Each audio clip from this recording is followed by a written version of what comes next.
Well, the goal is clear for the Cougars next season as they look to take home state. Reporting in Waco, I'm Shahji Adam. Riker, Cougars.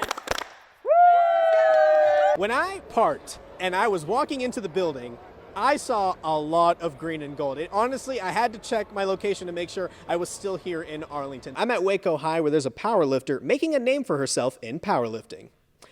Actually, there are two, and in case you haven't noticed, they're both twins. Hey guys! Baylor versus TCU is set for the conference championship Sunday at 4 p.m. Be sure to tune in as we'll continue all Baylor basketball coverage. Marcel Reed, you can't catch him. Yeah. And we've found that to be true all year this year. Yeah, So Marcel, Sorry, Marcel. That was delicious. Now, I know it's Halloween, and I'm wearing my Ravenclaw tie, so I thought I'd bring out my special wand that you muggles can check out. So why don't we check out our play of the week? Let's go ahead. Revelio. Let's see what it is. All right. Au revoir. I'm Shahji Adam reporting in your neighborhood of Waco. Baylor women's basketball is on the road to take on Duke, and Baylor Nation is there to send them off. Several of our local schools have been recognized on that list, including Connolly High School, La Vega High School, and University High School. After a highlight reel of a regular season, the Texas A&M Aggies return home to Kyle Field to face two opponents, the Miami Hurricanes and the Wind. For the first time in program history, Texas A&M volleyball can call themselves national champions. It's hard to believe that going into the tournament, the Aggies were labeled as an underdog as they swept Kentucky 3-0. I did ye old math. Okay, so... And I've been listening back in the weather, so you have, you can't lie here. I cannot lie. When have I ever lied? The Baylor Bears got a much-needed rest, as did I, after the first half of the season concludes. The Bears have been through a lot already, and they have their hands full today as they go against TCU in the newest edition of the Blue Bonnet Battle. I'm Shahji Adam reporting in your neighborhood of Robinson. Halftime is a time for football games where players get to take a break and the band takes center stage. But for Tyler Hill, halftime is also game time.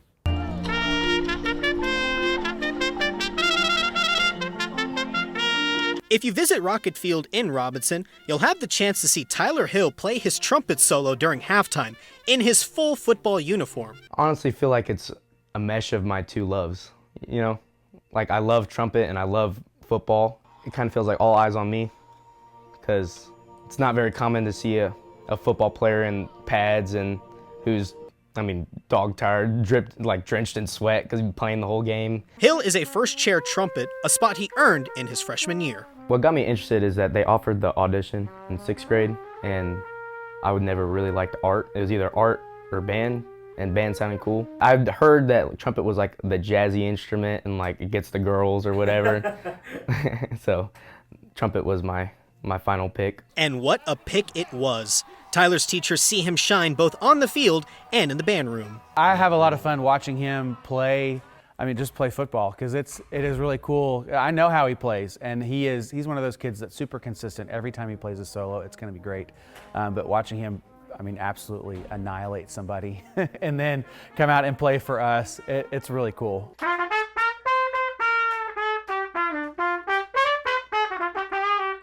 You can hear everything in that locker room. The locker room is right here, so I can hear it through these walls. So when he starts playing, I go in there and I tell him, this is probably the only school in the country that you get a trumpet player as you get dressed to go to class. Hill tells me music is his future, so he's trying to decide between going to college or joining the Marine Band. I'm proud of myself of where I've become because it took a lot of work to get where I'm at right now, and it's starting to pay off. There are a few kids that come along in your career that you know that wherever life takes them, they're going to be incredible, and his role happens to be in music.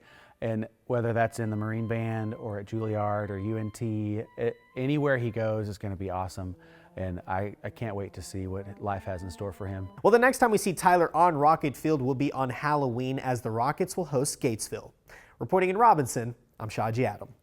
I'm Shahji Adam reporting in your neighborhood of Waco. The Baylor Bears are getting ready to hit the field to open the season against Auburn. When they take the gridiron, they will don a classic piece of equipment that brings back a lot of memories. History makes a comeback as Baylor's shiny new chrome helmets are being prepared for a big debut. The announcement brought a shock to the players. I wasn't expecting it for sure. I remember watching Bryce and all those guys playing them, and so it's kind of a full circle moment. It was crazy. So we seen the rumors and stuff like that. We didn't know it was going to happen. in the team meeting. Coach Randall pulled the helmet out. I love them. They're awesome. Yeah, when I saw it, it was jaw dropping. I didn't have any words to say, so I'm excited. Fans saw the chrome helmets up close and took pictures. The reaction in person and on social media is overwhelmingly positive. How do you feel about the new chrome helmets? Oh, they look good to me. Sure. The university has been working to bring back the chrome helmets for nearly 3 years. Using them allows the team to remember and honor past Baylor players who wore the chrome. You hear the stories of what their locker room used to look like, right, and what their weight room used to look like. I think this, in the same vein, when we walked into that new facility, it's like, hey, we need to win.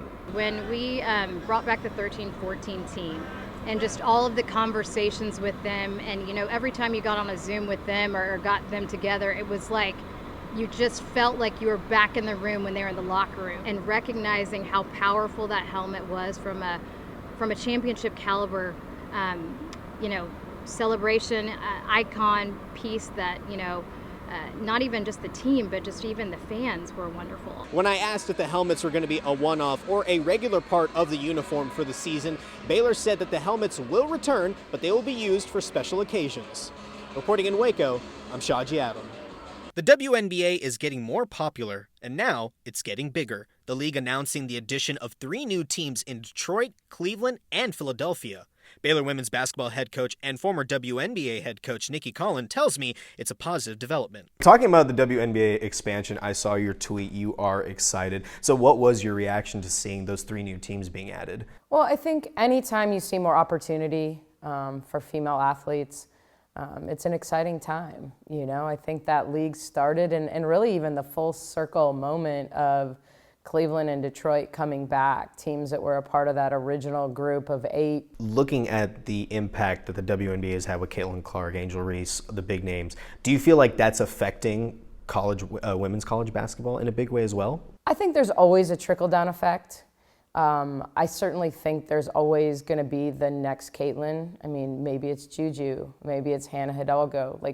You're seeing these players really stand out, their game stand out, their personalities stand out, their brand stand out. I think the more eyes, the more opportunity to drive revenue, the more it is going to impact the college game. So for the team here, what was their reaction? And what's kind of that feeling like, that how much every year it seems like the WNBA is getting bigger and bigger?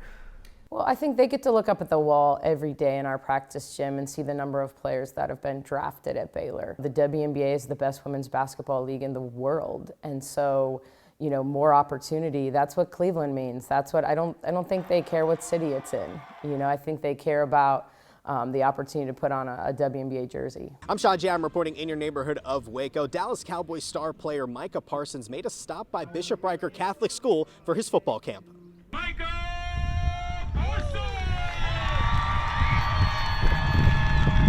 Dallas Cowboys linebacker Micah Parsons held his youth football camp at Bishop Riker. For Parsons, these camps are a path to being in the community. It means a lot to me, whether it's my community, whether it's Dallas community. I just want to reach out to as many kids and impact the love of football as I possibly can through the state of Texas. Over 300 kids ages 6 to 16 participated in the camp. For the Cougars, they want to show how much they have to offer. People look at Waco as a small community or whatever the case may be, but we're not as small as people think. We have big hearts, so it's definitely very positive. On the field, the kids did multiple football drills and took pictures with Parsons. He hopes to teach them more than just the game. The love of football, the passion, the reason why we, play it, the reason why, why we want to be great. And being on the field brings Micah memories of his time participating in football camps. I started playing football when I was 4 years old, going to camps, playing smart football, and I stayed to it all the way until now. So, it brings me back a lot of memories. I was just walking on the field like, man, I miss playing, middle school and high school football. An eventful day in our neighborhood as the Cougars hope to host more events like this in the future. Reporting in Waco, I'm Shahji Adam.